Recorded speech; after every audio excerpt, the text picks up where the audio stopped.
मेरा नाम अंकित है और मैं 17 साल का हूँ। आज से 2 साल पहले मैं कॉलेज में था।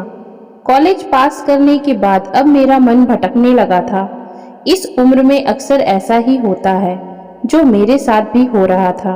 मेरा ध्यान मेरे पड़ोस की आंटी शीला पर रहता था। शीला आंटी लगभग 42-43 साल की रही होंगी।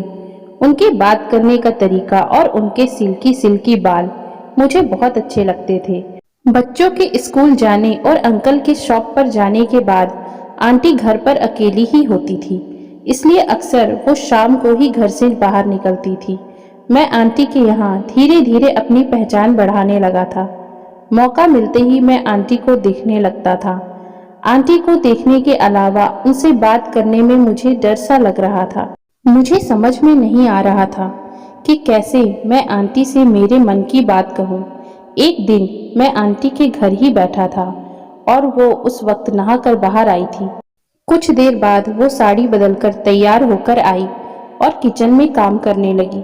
अब मुझसे रहा नहीं गया और मैं भी किचन में चला गया। दोनों तरफ खामोशी छाई हुई थी। तभी आंटी ने कहा, मैं बहुत दिनों से देख रही हूँ, तुम मुझे कुछ ज्यादा ही घूर घूर कर देख रहे हो। आंटी के ऐसा कहते ही मेरी तो हालत खराब हो गई। समझ में नहीं आ रहा था कि आंटी को क्या जवाब दूं, लेकिन जवाब तो देना ही था। तभी मैंने हिम्मत करके कहा, हाँ आंटी, आप मुझे बहुत अच्छी लगती हो। मुझे आपसे प्यार हो गया है। आंटी, हाँ, वो तो तुम्हारी हरकतों को देखकर समझ में आ रहा है, लेकिन अंकित, ये अच्छी बात नहीं है। मैं तुम्हारे से उम्र में बहुत बड़ी हूँ और शादीशुदा भी हूँ। मैं बहुत दिनों से तुम्हें समझाना चाह रही थी, लेकिन आज मौका मिला है तो समझा रही हूँ। मैं बोला, लेकिन आंटी, आप मुझे बहुत अच्छी लगती हो, तो इसमें मेरी क्या गलती है? तुम्हारी कोई गलती नहीं है। लेकिन अंकित, इसका मतलब ये नहीं है कि मैं तुम्हारी बात मान लूँ। मेरे बच्चे हैं, परिवार है। मेरी एक गलती मेरी जिंदगी खराब कर देगी। इसलिए तुम यहाँ रोज रोज आना बंद करो। लोग देखते हैं और फिर बातें बनाते हैं। मैं बोला, आंटी, लोगों का क्या? लोगों का तो काम ही होता है बातें बनाना। मैं आपसे दूर नहीं रह सकता आंटी। प्लीज मुझे एक मौका दो। आंटी बोली, अंकित, तुम्हें मौका देने का मतलब क्या होता है, तुम समझते हो ना? मैं बोला, हाँ। तब आंटी बोली, मैं ये नहीं कर सकती। मैं बोला, आंटी, आप कुछ भी सोचो, लेकिन मैं आपको बहुत प्यार करता हूँ। तब आंटी लाचार होते हुए बोली, अब मैं तुम्हें क्या जवाब दूँ? तुम खुद ही समझदार हो। तुम्हारी उम्र अभी इन सब चीज़ों में पड़ने की नहीं है। पढ़ाई करने की है बस, इसी में फ़ायदा है। मैं बोला, वो तो मैं कर ही रहा हूँ आंटी, लेकिन अब मुझे आपकी ज़रूरत है। ये सुनकर आंटी ने मेरी बात का कोई जवाब नहीं दिया। अब आंटी की खामोशी बता रही थी कि वो भी तैयार तो है, लेकिन समाज क्या सोचेगा, ये सोच रही थी। फिर वो किचन से बाहर जाने लगी। मैं आंटी के पीछे पीछे बेडरूम में आ गया और उनको देखने लगा। तभी दरवाजे की घंटी बज गई।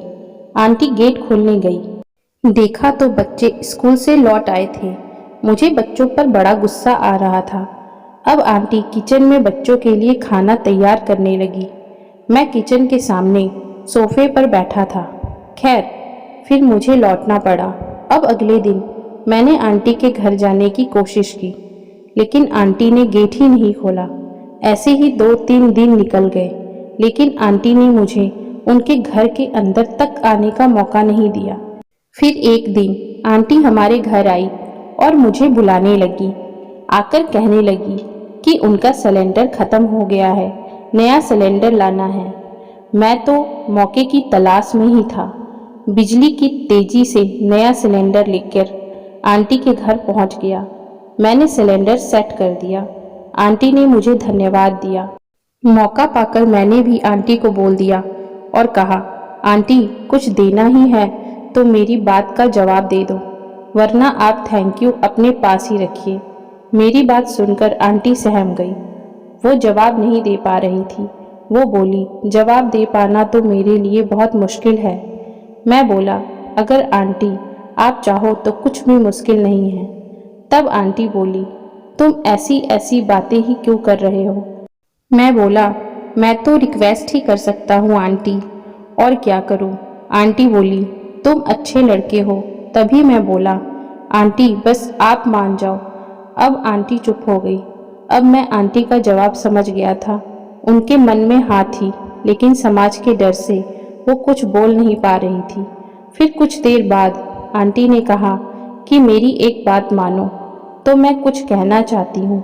मैं तो उनकी बात सुनने के लिए बेचैन हो रहा था। आंटी ने कहा, देखो, मैं उम्र में तुमसे काफ़ी बड़ी हूँ और तुम्हारी उम्र भी काफ़ी कम है।